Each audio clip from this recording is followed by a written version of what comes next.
কাফির ফতোয়া আসতো না, কলেমা পড়িয়ে নিয়ে কথা আসতো না। হযরত আবু তালিব আলাইহিস সালামের অপরাধ এটাই যে তিনি হযরতে আলী আলাইহিস সালামের পিতা, আর দুই তিনি হযরতে রাসূলুল্লাহর হেফাজত করেছেন। এই হচ্ছে রাগ। আবু তালিব আলাইহিস সালামের কোলের মতো কোল পৃথিবীতে আর আছে? এমনই কোল যেখানে নবুবত মানুষ হয়েছে, পালন হয়েছে, ইমামত পালন হয়েছে, যেখানে নবুবত পালিত হয়েছে, ইমামত পালিত হয়েছে। নবুবত তো কেমন নবুবত? আম্বিয়াদের সরদার। আর ইমামত কেমন ইমাম? আউলিয়াদের সরদার। সালাওয়াত আর মুহাম্মদ ওয়া আলি মুহাম্মদ। সুবহানাল্লাহ। আম্বিয়াদের সরদার খাতেমুল মুরসালিন আর আউলিয়াদের সরদার হযরতে শেরে খোদা মাওলা আলী মুশকিল কুশা। এই দুইজন পালিত হয়েছে যে কোলে, সেই কোলের নাম হযরতে আবু তালিব আলাইহিস সালামের কোল। কত ফজিলত! সেই রাসূলুল্লাহর এত হেফাজত করে মানুষের সামনে পেশ করেছে। আল্লাহ দুনিয়ার মানুষকে বলেছে তোমরা আমার নবীকে আইডিয়াল স্বরূপ মানো। আলোচনায় এইবার আসছি, কিন্তু এতক্ষণ আলোচনা কিচ্ছু হয়নি, এইবারে হবে। তোমরা যেহেতু সুন্দর করে জায়গাটা তৈরি হয়েছে, সাউন্ডও ভালো আছে, সাউন্ডম্যানকে আমি ধন্যবাদ দেব, খুব সুন্দর আওয়াজ দিয়েছে, আজকে সাউন্ড দিয়েছে ভালো। আর দ্বিতীয় মোমেনিনও ভালো এখানে এসছেন, আর সুন্দর করে চারিদিক দিয়ে ঘেরা আছে। ঠান্ডার সময় যেখানে যেখানে মজলিস হবে এইভাবে ঘেরাঘুরি করে রাখলে তাহলে কিন্তু আমরা ভালোভাবে বসে মজলিসটাও করতে পারবো। আর তবু আপনারা কান টান ঢেকে থাকবেন, আমি তো ঢাকতে পারবো না, তখন আমার ঠান্ডা লেগে যাবে, আটকে ফেলবে। এই জন্যে রবিবারের মজলিসটাও যেন সেইভাবে ঢেকে ঢুকে হয়, এইভাবে ইনশাআল্লাহ, হ্যাঁ, যাতে করে আমরা ভালোভাবে ঠান্ডাভাবে বসে মজলিসটা করতে পারি। সালাওয়াত আর মুহাম্মদ ওয়া আলি মুহাম্মদ। তো রাসূলুল্লাহ হচ্ছে আইডিয়াল, অত সহজ না। তানাকে বানাতে হয়েছে, তেমন তৈরি করতে হয়েছে। আল্লাহ পাঠিয়েছে তানাকে, আর হযরতে আবু তালিব আলাইহিস সালাম সেইভাবে তৈরি করেছে যে তিনি বিশ্বের মানুষের জন্য আইডিয়াল। তানাকে দেখো আর পথ চলো, তানাকে দেখো রাস্তা খোঁজো, তানাকে দেখো আমল করো। কিন্তু আমরা কিভাবে দেখব? 1400 বছর আগে তিনি বিদায় নিয়েছেন, 1400 বছর পরে আমরা পয়দা হয়েছি। আমরা তানাকে দেখব কিভাবে? কোরআন আছে, কোরআন, কোরআনের ভিতরে খুঁজতে হবে। সূরা দেহরের মধ্যে আল্লাহ বলছে ওয়ায়ুতিমুনা তাআম আলা হুব্বিহি মিসকিনা ওয়া ইয়াতীমা ওয়া আসীরা। তাহারা আল্লাহর মহব্বতে খাদ্য দান করে মিসকিনকে, ইয়েতিমকে আর কয়েদিকে। এই কোন ব্যক্তি আছে যে খাদ্য দিয়েছে আর আল্লাহ আয়াত নাজিল করেছে? কোন ব্যক্তি আছে?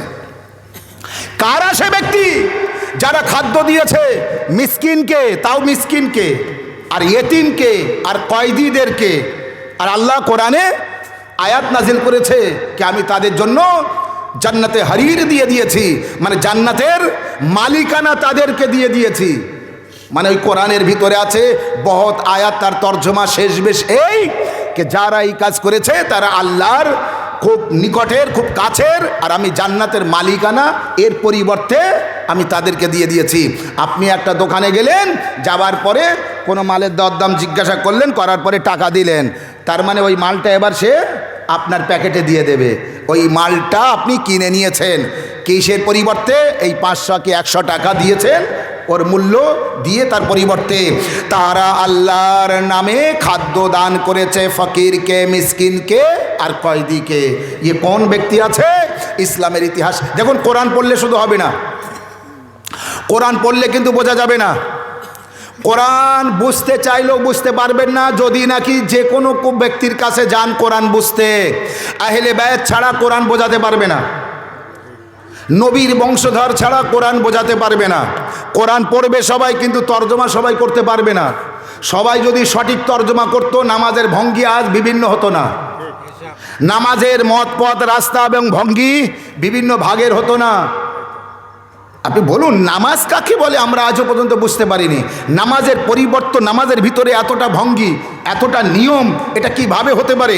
আমরা যদি সঠিকভাবে ইসলামকে জানতে পারতাম, সঠিকভাবে কোরআনের মানে করতে পারতাম। ইতিহাস বলছে আল্লামা ইবনে হাজার মাক্কি, মক্কার মসজিদের ইমাম মাওলানা আল্লামা ইবনে হাজার মাক্কি, তানার কিতাব আসওয়াইকে মুহারিকার মধ্যে তিনি পরিষ্কার বয়ান করেছেন। বড় মুফাসসির কিন্তু আল্লামার নাম নিয়েছি কিতাব লিখনে বলে, এবং খুব বড় কিতাবের নাম নিয়েছি। সেই কিতাবের মধ্যে পরিষ্কার ঘোষণা করেছেন, এই যে 3 দিন খাদ্য দান করেছিলেন,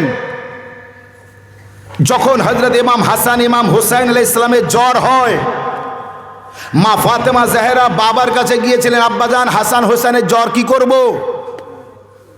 রাসূলুল্লাহ বলেছিলেন, বেটি রোজা রাখো, রোজার মান্নত করো, রোজা রাখো তোমরা, হাসান হুসাইন ভালো হয়ে যাবে। ফাতেমা জাহরা এসে বললেন, আলী, হায়দার, বাবা এই কথা বলেছে, আমি কাল থেকে রোজা রাখবো। হযরত আলী আলাইহিস সালাম বললেন, আমিও রাখবো। ফিজ্জা বললেন, আমিও রাখবো। হাসান হুসাইন ছোট ছোট, তাদের জ্বর, তারাও বললেন আমরাও রোজা রাখবো। হাসান হুসাইন অসুস্থ, মানে জ্বর হয়েছে, ভালো হওয়ার জন্য রোজা রাখবে ফাতেমা জাহরা, কিন্তু আলী বললেন আমিও রাখবো। ফিজ্জা বললেন, বাড়ির দাসী ফিজ্জা, সে বললেন আমিও রাখবো। হাসান হুসাইন বললেন আমরাও রাখবো। তাহলে রোজা কতজন রাখছে? 4 জন। হ্যাঁ, উত্তর না দিলে আমি এরকম বলবো। 5 জন রোজা রাখলেন। মাওলা আলী আলাইহিস সালামের আমার আপনার মতো বাড়িতে বস্তা বস্তা ধান চাল থাকে না, ঠিক আছে? খেটে খেতে হয়, মজদুরি করতে হয়, জন দিতে হয়, যা পান তাই বাড়িতে নিয়ে আসেন।